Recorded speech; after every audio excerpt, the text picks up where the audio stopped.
What is up, Coordination? On the pod today, I've got Liv Boeree, and we are talking about Moloch, the god of unhealthy competition. So Liv is a filmmaker, speaker, and poker champion. She's a thought leader on game theory and counterintuitive thought experiments, and has been building a YouTube channel about Moloch, which is basically the idea of rivalrous negative-sum games and the race to the bottom that emerged from them. So the idea of Moloch comes from Meditations on Moloch, a 2014 blog post from Scott Alexander. Moloch is the god of negative-sum games and unhealthy competition dynamics, the god of coordination failure. And we talk in this episode about how we can coordinate better, how can we solve coordination failure, how can we fight Moloch and create what Liv calls win-win, which is the god of coordination and of positive sum games, the god of what Moloch is not. And so Liv, to me, is just a really interesting thinker in this space. I think that the fact that she's a poker champion is just speaks to her ability to play in game theoretic scenarios, to think in game theoretic scenarios and articulate her way forward in them. And as a filmmaker and speaker, she has been working on articulating the ideas from Meditations on Moloch in increasingly accessible ways.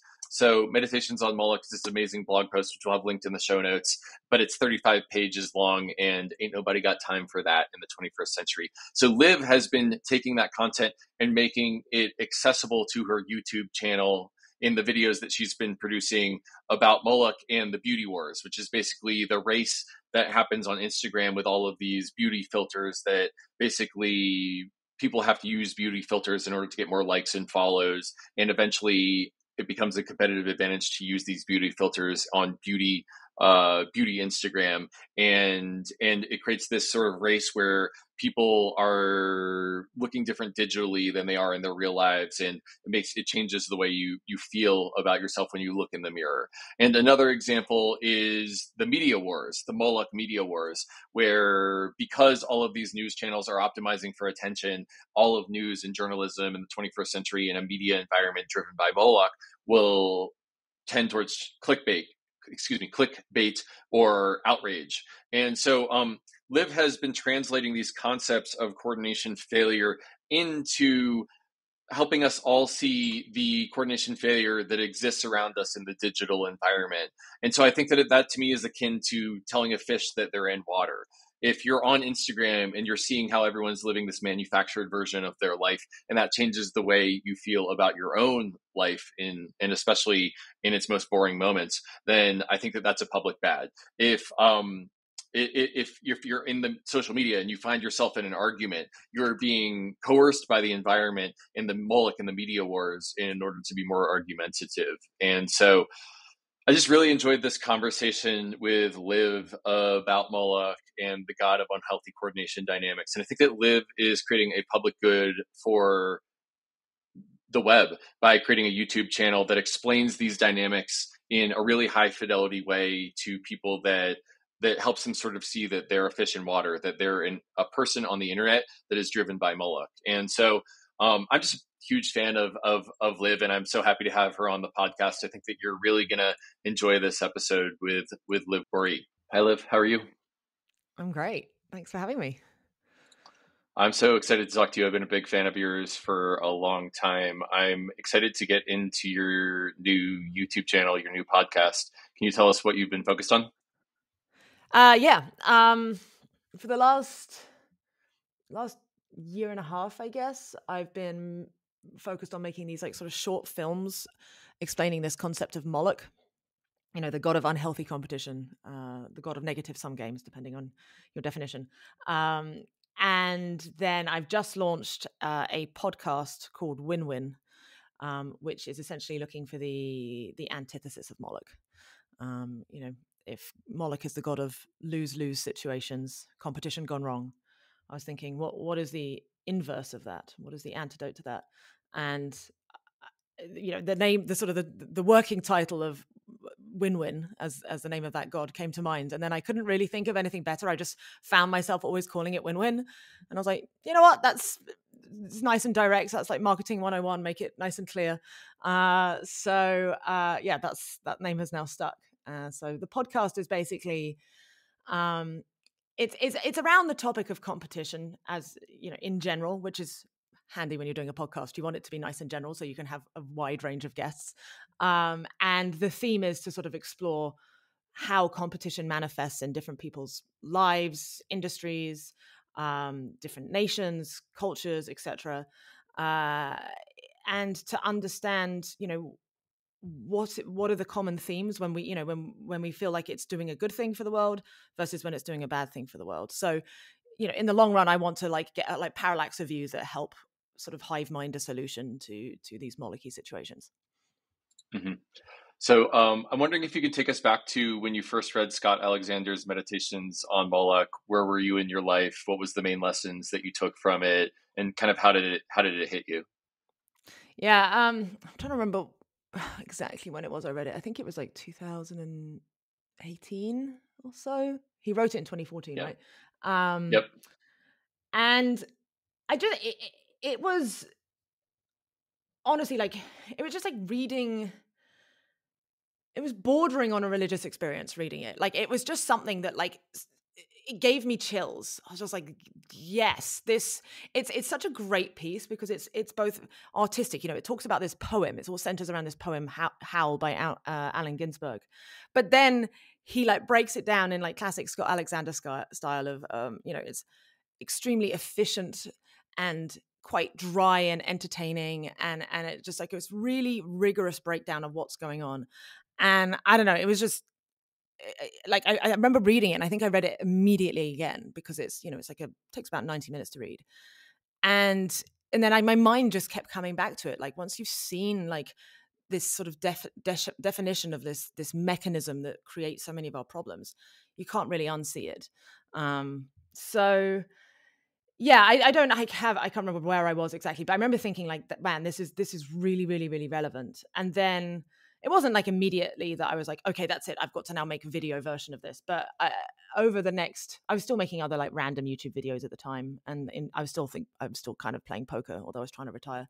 But at some point I was like, no, this is what my area I want to focus on. I want to try and bring this to life, and make it as like accessible to as many people as possible, because unfortunately, for better or worse, people don't want to read 90-minute blogs that much anymore, and so you've got to like do the mass appeal approach of like video and other social media platforms and styles. So yeah.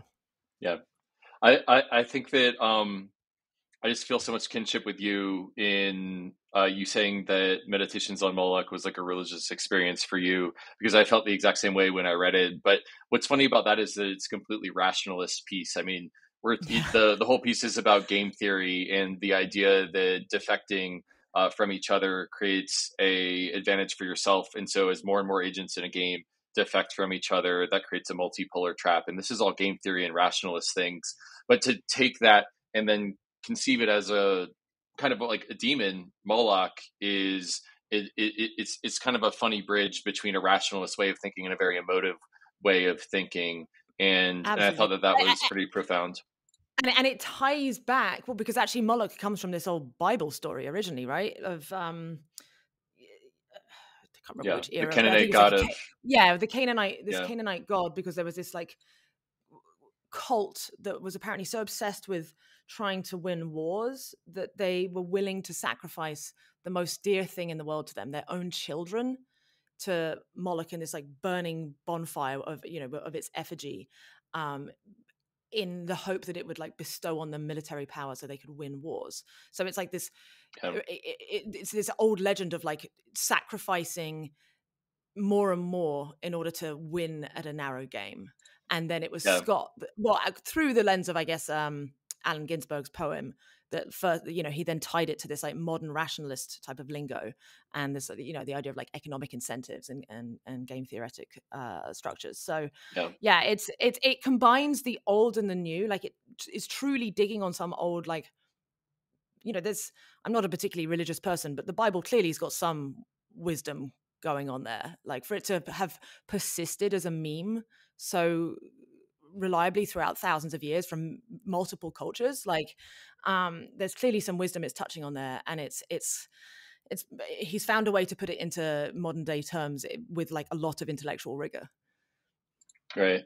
Well, I always think that the story of this ancient tribe burning their children in order to win wars is so crazy, and the reaction that you get is so visceral from people like, "Oh, that's so profoundly evil. Why would anyone do that?" Until you realize that every time we fly across the country and we consume carbon, that we're selling the future of this planet.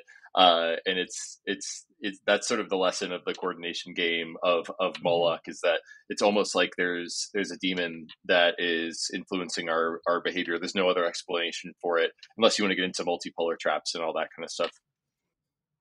Right. Well, it's a two-pronged problem. It's both, Moloch problems arise. Well, maybe we should give some specific examples just so it's clear to people. So, my first Moloch video, I decided to make it about these beauty filters on Instagram, because it was one that I felt personally quite troubled by.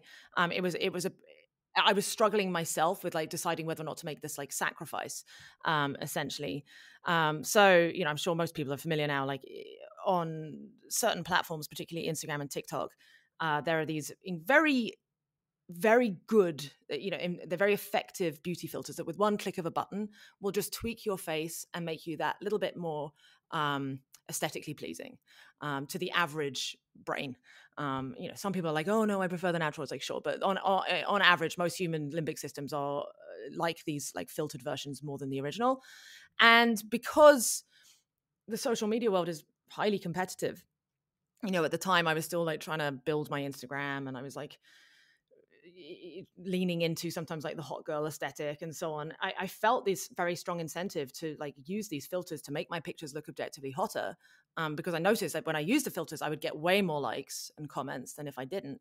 So I was under this strong incentive to use them, but at the same time, not only did it make me feel inauthentic to my fans and to like the wider world, I'm putting out a picture that doesn't really, it's not quite me, but it also made me like then like have some sort of degree of self-loathing, again because I'm being inauthentic, but also just like comparing. I'll take a picture I love and then I apply the filter to it and compare it to the original, and now I don't like the original picture anymore. So it like literally makes you sacrifice your own appreciation of your own natural image in a mirror. So it felt so close to home. I was like, oh, this is the beauty Moloch in action. It's like this sort of shitty competitive system, combined with a very powerful new technology, that is creating this like race to the bottom scenario. So there's sort of I think there's two prongs to the way Moloch works. Is that it needs a badly designed system whereby when a certain small percentage of users start adopting some new strategy to get a competitive advantage, it essentially forces everyone else to do the same thing. Kind of like in a stadium of people, if people at the front stand up, it forces everyone else to stand up, so that now everyone is standing for the rest of this. It's a loud music concert or something. Now everyone has to stand whether they want to or not if they want to continue watching. But no one's actually in an objectively better situation than before. In fact, everyone's worse off than before. So that's an example of like a poorly designed system of incentives. And then you also need this kind of like brainworm of like selfishness to kickstart a Molochy process. Like if everybody was perfectly enlightened on Instagram or TikTok and knew that they could see the long-reaching effects that if they do this, that it will force others to, and eventually everyone will do it, then it wouldn't get started either. So it needs this combination of like human weakness, essentially, of like wanting to get ahead, but also a poorly designed system whereby when a few people then do that, it kind of forces everyone else to if they want to remain competitive. So it's like I think it's important to sort of differentiate those two different bits. What I think is so profound from talking to you, Liv, is that you have this ability to take this 35-page blog post from Scott Alexander, which is amazing in itself, but to put it in terms that will meet people where they are and in the problems that they would have, and make the problem approachable, which I think is so important to understand these incentive systems and the race to the bottom. And it's almost like you're telling a fish in water that they're in water. Hey, you're surrounded by this Molochy game, and Daniel Schmachtenberg always likes to say that a problem that's understood is half addressed or half solved Half solved. or something like Yeah. that. And so I think that creating that understanding is a public good in itself, and it's such important work. And that's why I wanted to have you on the podcast, and that's why I'm so just excited to talk to you. Like, how do we? It seems like a large body of work for you is making this understandable. And so there's a video on your YouTube, which we'll link in the show notes, called Moloch, the Beauty Wars, that people can check out, that is a quite profound way of conveying this. Thank you. Yeah, and to your point of like making people aware of the problem is like half solving the problem. That's uh, especially true. So the second, not it sounds like I'm now just shilling all my videos, but I don't know. They Your are videos are probably the most. amazing. Please watch them because I put a lot of time into them, and I am proud of them. But the second one is about the like sort of a similar issue but scaled up to a much bigger, like, because like the world's not going to end because of beauty filters. Clearly not.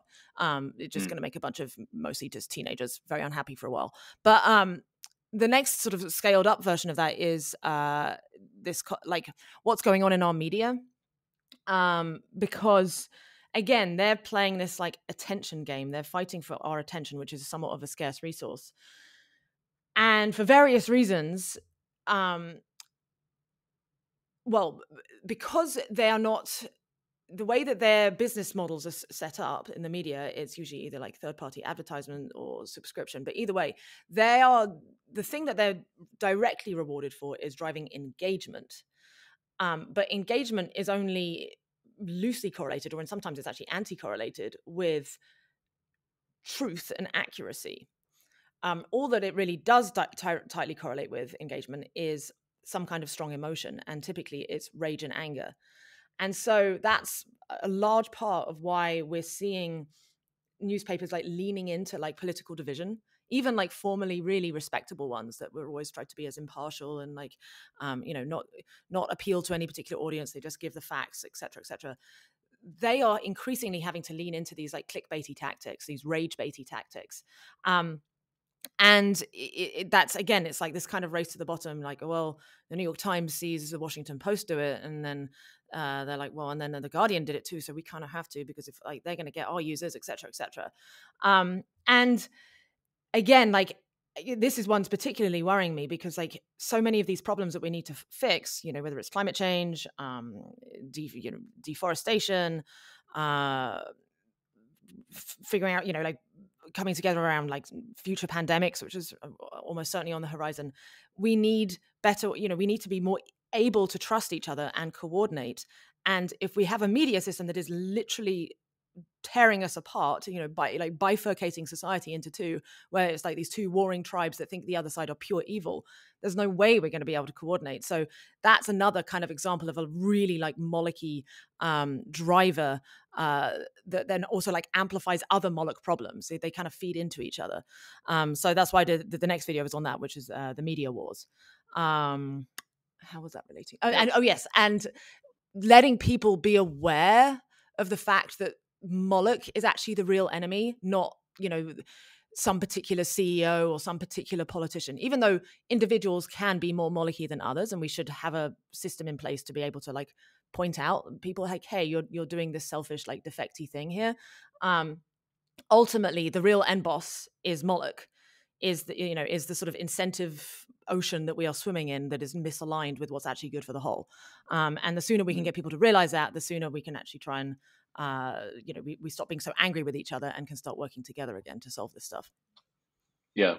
Well, again, Moloch the Beauty Wars and Moloch Media Wars are both really profound, amazing videos. Check out the link in the show notes if you want to watch them.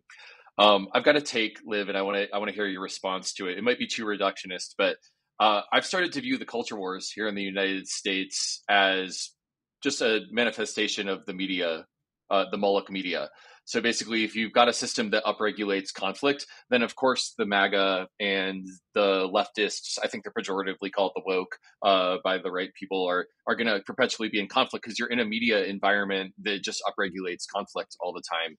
And so is it too reductionist? What do you think of the take that the culture wars are a symptom of the Moloch media?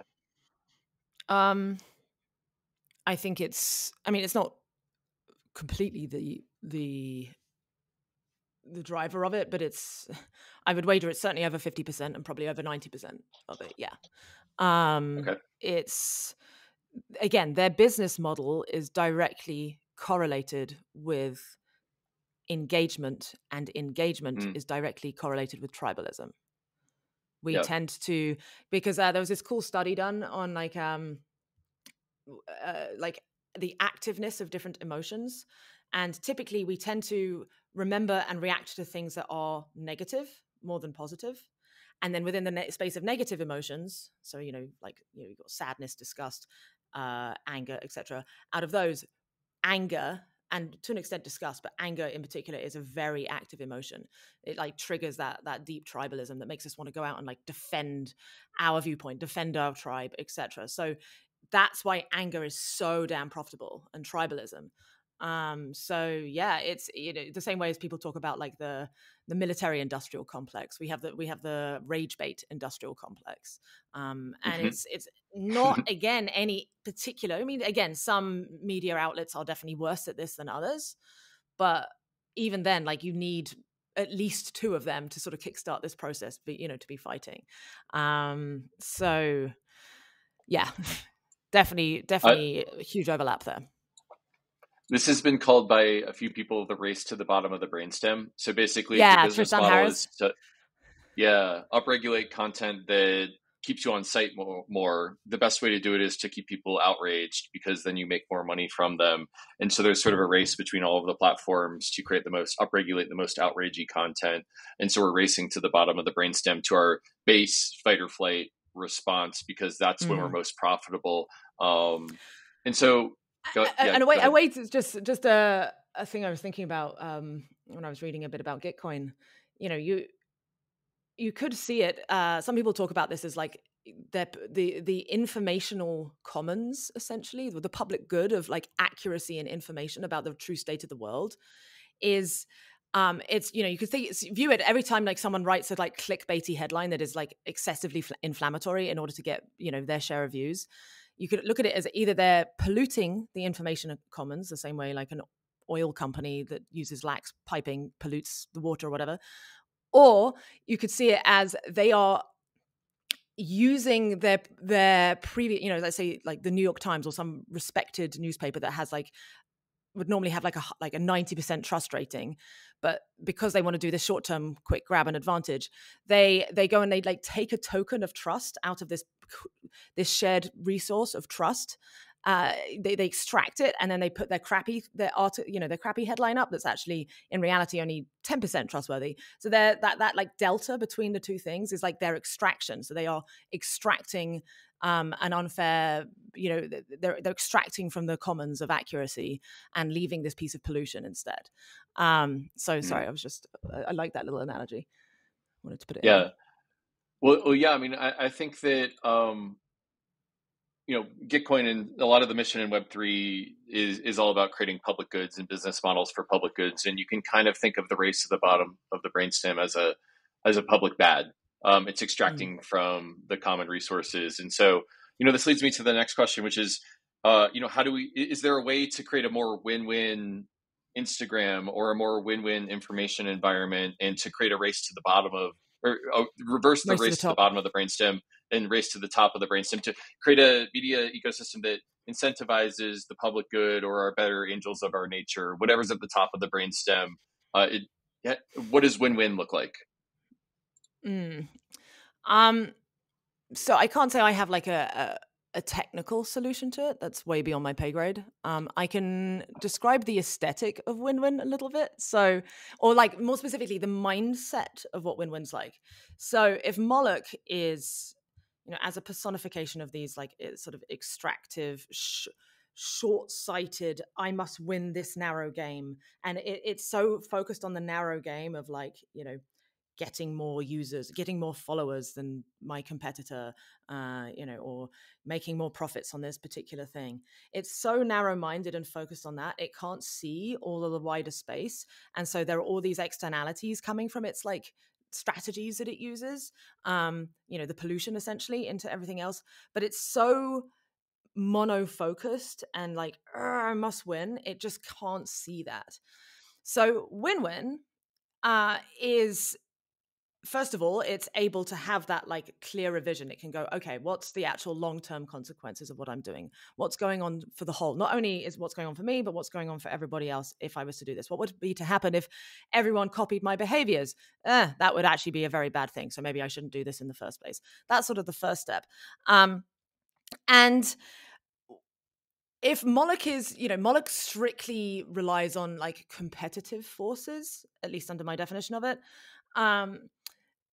That doesn't mean to say that win-win, even though win-win is extremely, its main tool is coordination and cooperation. It's not to say that it's not win-win is anti-competition. Win-win also likes competition. It just has the wisdom and clarity to know when a competitive system, a sort of zero-sum competitive system is starting to get a little bit too big for its boots, and the externalities are starting to turn, they're starting to turn negative. And so it'll be like, in an ideal world, it would love actually everyone to play games and compete. Like, it's a very fun-loving dude. It's like, yeah, let's. Oh, you want to play? Yeah, sure. Like, I'm going to win this from you. But then when it sees the games getting a little bit too sketchy, it's like, okay, that's enough of that. We need to actually collaborate a little bit. So that's kind of like the vibe of what win-win looks like. Now, in terms of how that manifests like in a social media network, first port of call would be like, okay, how do you change the algorithm so that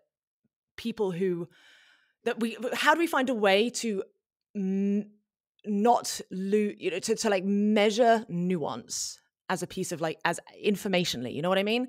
Because right now nuance, if anything, like social media values simplicity. So it actually values when you compress something down into like a very narrow measurable metric. So there's like a lot of like complexity reduction, information loss. So we need to reverse that somehow and reward content or users or whoever who actually try and maximize, when they talk about something in the real world and put it into language, that actually try and keep and maintain as much of that information as possible. Now, how the hell you do that as a programmer, I don't know. Again, way beyond my pay grade, but that's sort of the starting point. Like another definition I like to use for Moloch and win-win is Moloch is something that like through its stupid actions or its short-sightedness or its malevolence even, like curtails emergent complexity in that it like puts a cap on it and then effectively creates destruction or prevents some beautiful new thing from emerging, whereas win-win wants to allow emergence. Another framing is like Moloch wants to win the short-term finite game in front of it. Win-win just wants to keep the game going, and it wants to create as many games as possible so that as many people get to keep playing the games and keep the games going for infinity. It's like this finite, infinite game framing as well. So again, some kind of social media system that rewards the people who uplift others and try and encourage more like information, knowledge creation, knowledge sharing, etc. That isn't done in an extractive way. And I'm losing my train of thought now. But yeah, that's sort of the direction it needs to go in. But how you program that, I don't have a good enough answer for. Yeah. Well, maybe that's a challenge for the people out there in the regenerative crypto ecosystem. How can we build, if likes just channel outrage, and the sorting algorithm of social media upregulates things that are more outraging in order to create more time on site, how do we create an algorithm that upregulates the public good and creates this sort of fractal virtuous cycle where people maybe feel more healthy and more whole when they use it, so they come back to it instead. It's kind of like the same thing about when you get into this cycle where eating and you're eating healthy, and you get into this cycle where you feel better because you're eating healthy, so you eat more healthy, and so you like, instead of having like high fructose corn syrup and candy, which gives you a short-term boost and it makes you feel bad, our information diet, if we can move away from the high fructose corn syrup of outrage and attention and into a more healthy direction, I think right. We need the vegetables. We need the broccoli of information, but ideally, like broccoli that tastes, it's good enough at tricking our sort of system one, our limbic systems into thinking that this is like, oh, this is super yummy, but actually is incredibly nutritious.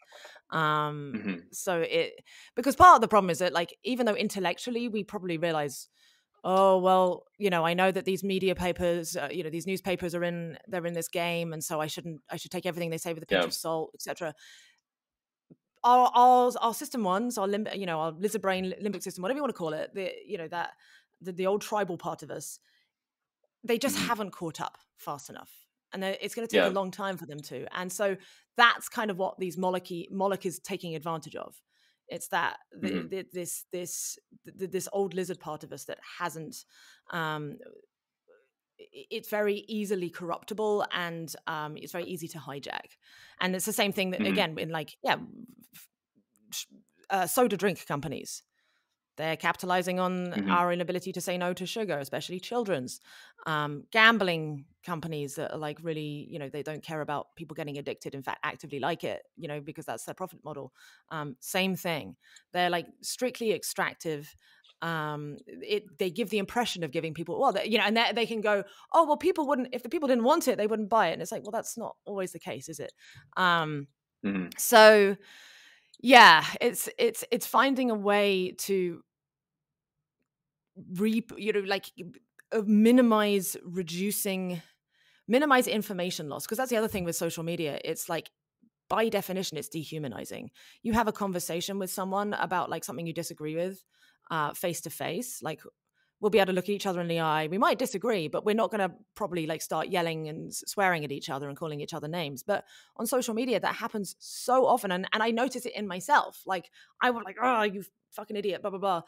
And it's like I'd speak to someone online that I would never speak to them in person. And it's not because the content is particularly different. It's just that there's all this information that we can't now access when you look at someone in the face, or like even over a Zoom call, because it's just being compressed down to these like this single stream of words. So there's so much nuance that's lost there. So I don't know how we program back in that nuance, but we got to figure it out. Yeah, well, that's a challenge for the builders out there. If you're building an information environment that is not only going to be better for the public good, but people will adopt it, then I think that's important work, and can't wait to see what you do. But I think, in a way, Liv, what you're doing with your YouTube channel is sort of creating an information environment that's educational, and is helping people understand this Moloch problem. And that's why I was just sort of enraptured with your content, and the fact that you're doing that, I think is a public good for the space. It's creating more understanding of how we're kind of a fish in water, but the temperature is being turned up all around us. And I'm wondering where you're going to take the channel from here. So what's next? Good question. Well, definitely more long form podcasts. That's going to be, so talking of like the social media game, I'm perpetually frustrated that my YouTube channel, like for the amount of, I think of the quality of content, I'm like, why isn't it bigger? But part of the YouTube game is regularity. Like you need to be, everyone I've spoken to, they're like, oh, you need to be doing at least 2 videos a week. And it's like, well, I can't on this type of stuff. It's like there's a lot that goes into it, and it like takes me at least a month to produce a high quality thing. So wow. I would say realistically, I will not increase the cadence that much, although perhaps the podcast will help. I'm hoping that, my main goal with this is that it's going to inspire people to start creating their own stuff. Like it's nice. There's some other channels now that are like making video. I saw someone make this like long form video on Moloch. And like, these essentially these network effects, when people get inspired, like that's what Win-Win wants. Win-Win loves a good positive network effect. So seeing that it's like starting to ripple out into more people is sort of, that's winning the game essentially. Does that answer your question? Hell yeah. Okay. Hell yeah. Well, I mean, I think that, and this is just another shill for the YouTube channel, but the fact that it takes we've done a lot of those, but you just have so much respect for your audience. I can tell by watching your videos, because they're such a great way of expressing what Moloch is. And again, people aren't going to read the 35-page meditations on Moloch paper, but they will watch a 20-minute YouTube video that's well produced. And I think that actually, I know a thing I can. Really great. I know. I think I'm going to be doing next is I'm doing the next. So did the beauty wars, then the media wars. The next one is going to be the AI wars, because arguably, well, AI is going to be the most powerful and whether you're thinking about it in terms of narrow AI or artificial general intelligence, anything in that realm is an absurdly powerful technology that could be used for incredible good or incredible bad. And we need to make sure that Moloch is not the mechanism building this. So the next one is going to be about the kind of like how Moloch is manifesting within the AI space, both in narrow, but also in this, the sort of the longer term, how is artificial general or even super intelligence built? So that's going to be the next one. And that's, again, like, really, because incentive structures matter so much there, because anything, when you're building such a uniformly usable technology as intelligence itself, what is intelligence? It's like being better at navigating and achieving your goals across a broad range of domains. So in other words, anything that it can be used for, AI will be used for. And that's everything from solving Moloch, amazing, to creating factory farms forever throughout the universe, potentially. And extinction is somewhere in the middle in between. Like, that's like a medium case, So it's like, how do we ensure that the right intention is going into it, but also just the right incentive structures are like driving the progress? So that's the next one. Yeah. Well, it feels existential in a world in which we've got a division of 5 billion different agents, humans, who have different resources and different ways of comprehending things. If you're now introducing AIs, that there's a differential of intelligence there, and it's going to amplify differences even more. Yeah, it's going to make inequality. You think it's bad now, it's going to be so much worse. Yeah. Well, and especially if it's driven by this capitalistic paperclip maximizer sort of environment that we're in. And so I think the solving for win-win in AI is existential. Yeah.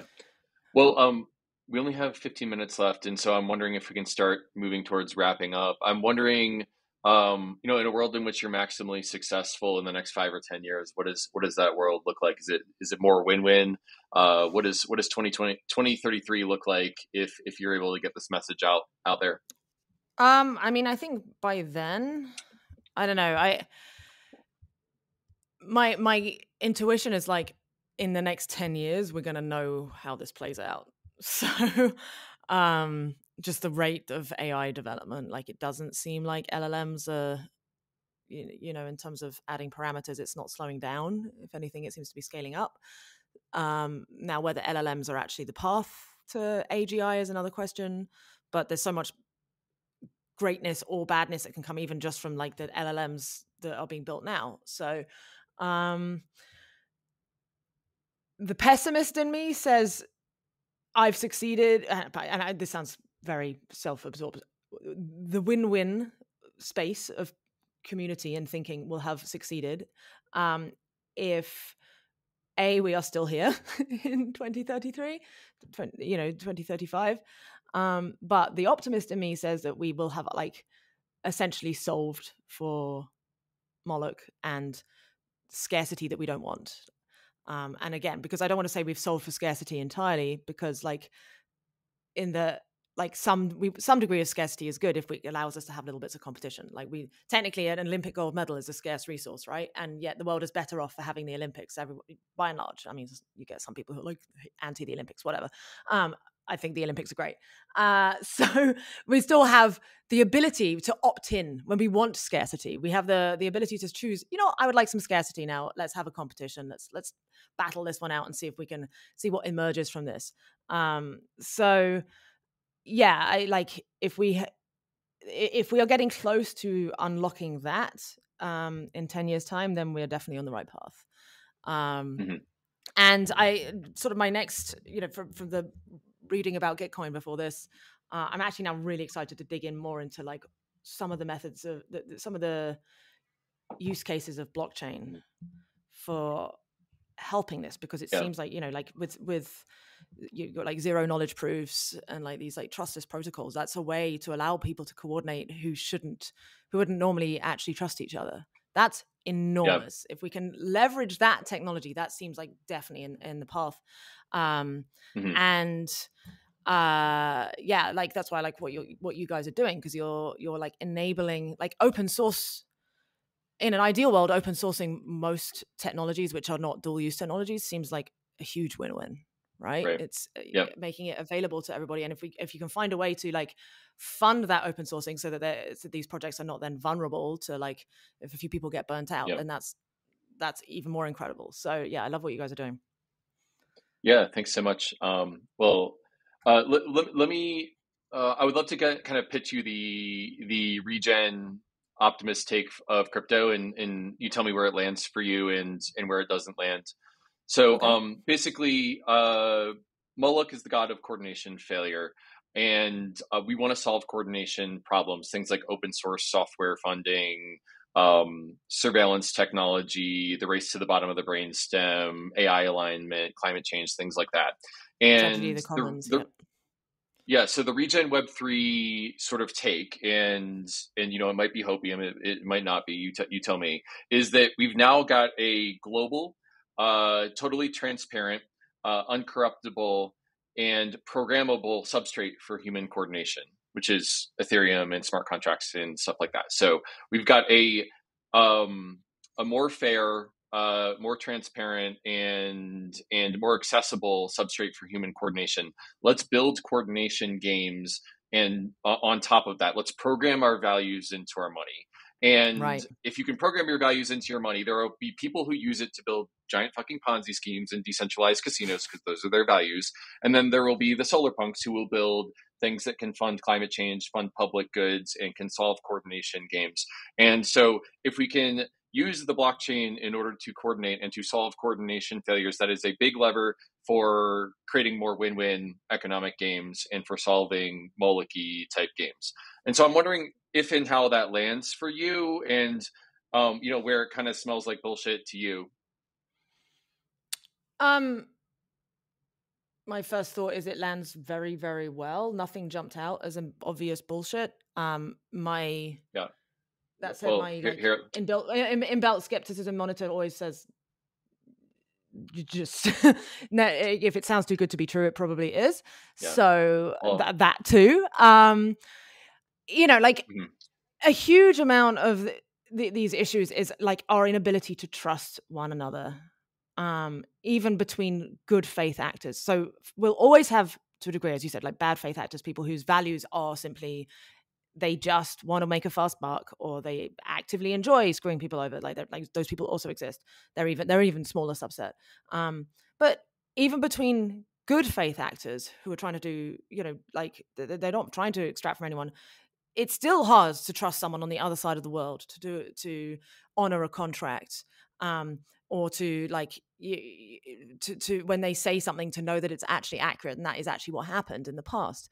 So if we have, as you said, a substrate that is this like indelible ledger essentially that you can look back and go, oh, that was accurate. That's huge. That hasn't really ever existed before. Like the reason why we were able to trust each other in the past and like in small societies is because it was just like we were able to interact in meat space.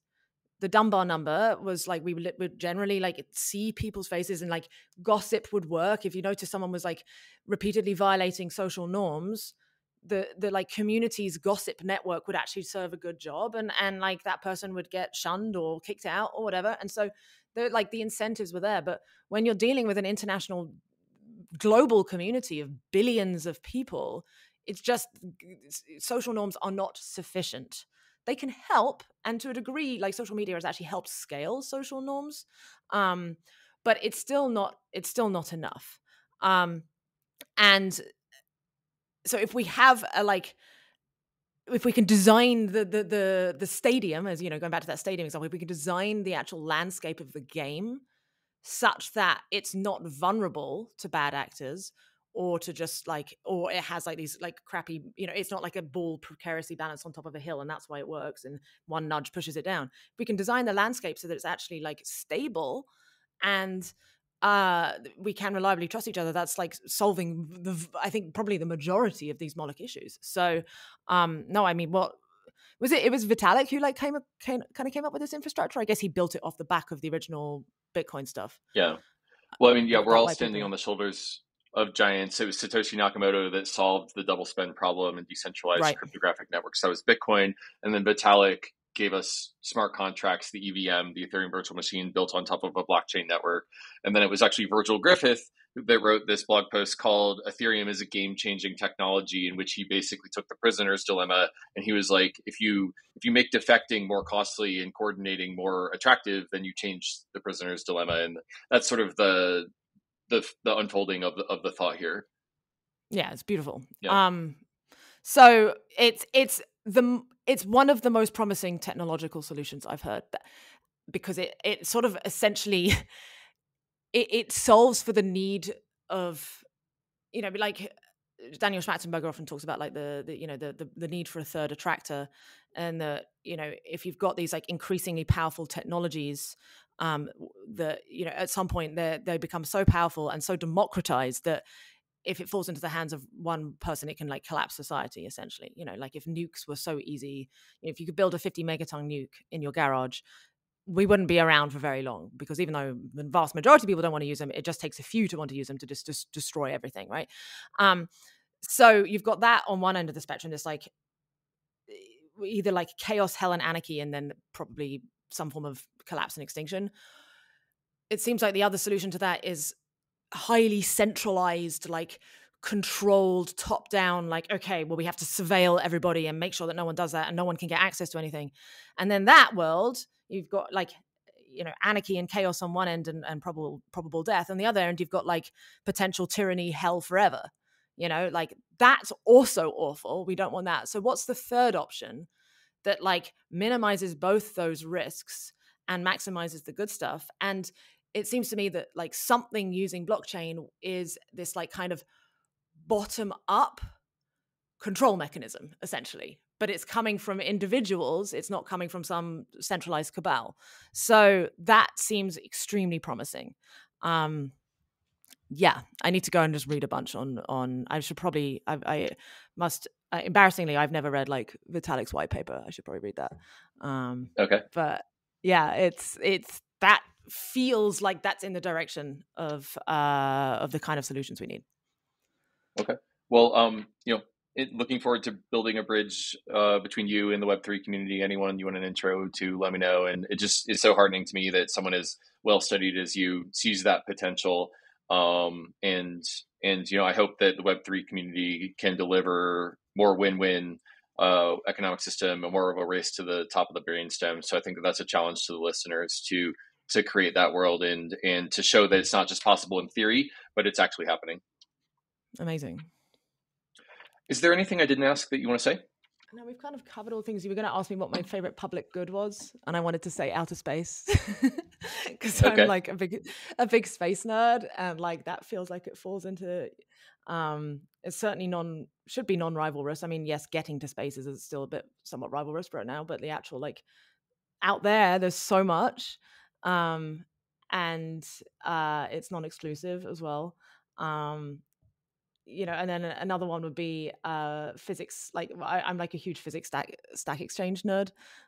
So like these like publicly accessible, high quality information networks where they're actually like to an extent even anti-rivalrous, because the more people use them, the better they get. Like more of stuff like that. And it got me then thinking, like, what's an example of an anti-rivalrous public good that exists in meat space? That is, because all of those things are kind of like, I mean, I guess outer spaces, but a lot of these non-rivalrous public goods, anti-rivalrous public goods are like intangible, sort of relating to information. Is there something that's in meat space that essentially like creates radical abundance?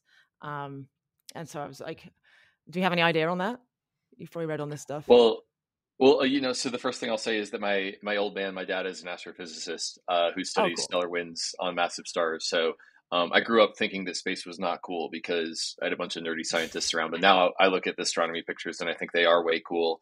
I mean, I think in some ways the sun and solar energy is a way out of the Moloch climate trap. And, that's an example of so much abundance that's so profoundly good for humanity. And the other example that comes to mind for me is just the secrets of the universe and the origin of the universe that we get from studying space. I mean, maybe this violates your criteria of it being in meat space and not information space.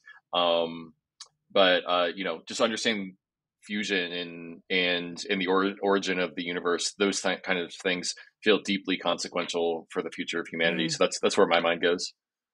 Yeah. No, I mean, it kind of blends between the two, but it's, I mean, just more knowledge that is, with the exception of perhaps like information hazard knowledge. That's the one thing, but that's luckily it's a tiny fraction of like knowledge space. Yeah, like that's anything that creates more knowledge that is then available to everybody to create even more knowledge. I mean, we'd like have you read David Deutsch's Beginning of Infinity? I haven't. No, I should. That's the one that's such a beautiful book, because it's basically saying like knowledge is the ultimate infinite game. Like we could just you will probably never know how much we don't know, and the more we create, the more we'll like figure out. But then it's always more and more and more, and it's like basically this like infinite game. It's really beautiful. That from my end, that's everything. Amazing. Well, I think that's a really great place to end. Liv, I'm so thankful for you and your work. If you're listening, go subscribe to Liv's YouTube channel, and hope to build a bridge into Web3 to the extent that it helps your work, and keep up the good fight, Liv. Thank you. You too. Really, really nice chatting to you, Kevin. Likewise. All right. Peace and love.